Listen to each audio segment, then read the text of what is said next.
பாக்கியம் இருக்கா இல்லையா அப்படின்னு தெரிஞ்சுக்கணும் அப்படின்னா 5ஆம் பாவம்.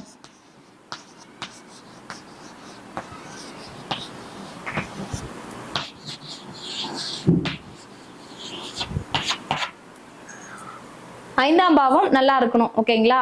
ஒரு குழந்தை பாக்கியம் நமக்கு கிடைக்கணும் அப்படின்னா 5ஆம் பாவம் நல்லா இருக்கணும். ஒரு ஜாதகத்துல 5ஆம் இடத்திலேயே 5ஆம் அதிபதி ஆட்சியா இருக்கக்கூடாது. அது வந்து குருவா இருந்ததுன்னா, குரு வந்து 5ல இருக்கக்கூடாது. ஓகேங்களா?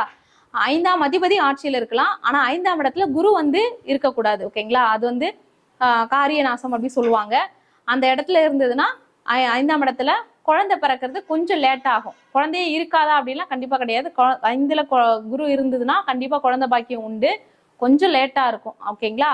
5ஆம் இடத்துல என்னென்ன கிரகங்கள் இருக்கக்கூடாது அப்படின்னு பார்க்கும்போது 5ஆம் இடத்துல கேது இருக்கக்கூடாது, ராகு இருக்கக்கூடாது, குரு இருக்கக்கூடாது. இவங்கெல்லாம் இருந்தாங்கன்னா கண்டிப்பா கொஞ்சம் லேட்டா ஆகும், 1 வருஷம் 2 வருஷம் ஆகும் அப்படின்னு சொல்லலாம். ஓகேங்களா?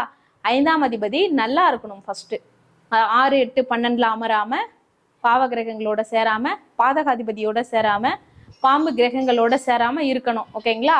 திதி சூன்யமா ஆகக்கூடாது. 5ஆம் இடம் திதி சூன்யமா ஆகக்கூடாது. இந்த மாதிரி அமைப்புகள் இருந்ததுன்னா குழந்தை வந்து பிறக்கிறதுக்கு லேட் ஆகும். ஓகேங்களா?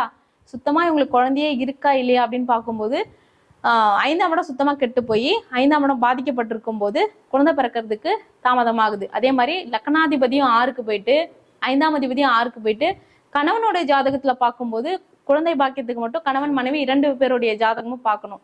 2 பேருடைய ஜாதகத்திலுமே லக்னாதிபதி கெட்டு போய் 5ஆம் இடமும் 6க்கு போயிருக்கு, லக்னாதிபதி 6க்கு போயிருக்குன்னா கஷ்டம்தான், குழந்தை பிறக்கிறதுக்கு வாய்ப்பு குறைவா இருக்கு அப்படின்னு சொல்லுவோம்.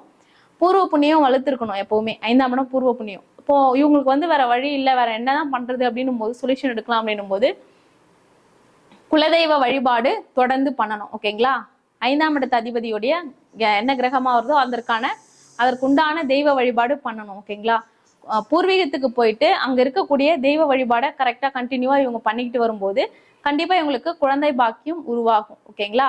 அப்போ குழந்தை அப்படின்னும் போது குரு அப்படின்னும் போது கண்டிப்பா திருச்செந்தூருக்கு போயிட்டு வர்றது, சஷ்டி விரதம் இருக்கிறது, குரு அப்படின்னும் போது வியாழக்கிழமை அன்னைக்கு விரதம் இருக்கிறது, இது எல்லாமே உங்களுக்கு கண்டிப்பா குழந்தை பாக்கியத்தை கொடுக்கும். ஓகேங்களா அண்ணா?